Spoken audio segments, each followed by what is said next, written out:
Uko sure kitu unataka? Niko sure kabisa. Baba yako atakubali? Mpaka akubali, kwani hiyo ni kitu ya kukataa? Ni haki yako? Hiyo ni haki yangu bwana. Kwani na yeye anachukua sana kukucha? Unajua mimi ndio spokesman. Oya. Niaje poa. Nini nimekuleta kwangu leo? Tumekuwa na meeting na mtoto wako. Kwani amekosa? Amenielezea 2-3 mimi kama chief nikasema wacha nifike. Ndio kuchua venye mambo itakuwa. Kijana kuna shida? Niko na shida. Kijana Amelia anasema anataka shamba umugawie.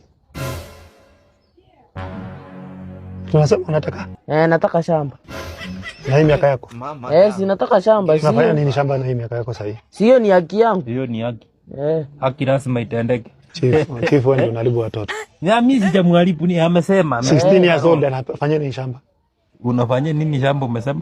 Nataka kutengeneza company. Company. Nasikia ni mtoto ako na maono. So wewe mugawie, mfungulie njia. Kama masomo imemshinda, muachie shamba aone kitu atafanyia. Hii si deal yako. Si deal yako kutaka kuniangaisha chief. Mimi si yuko hapo.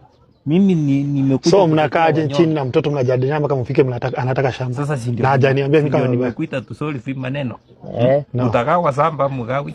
Fanya hivi. Hata tuite wasewa nyumba kumi tukae pamoja na ndio tuseme maneno. Sasa sikiza hiyo yako.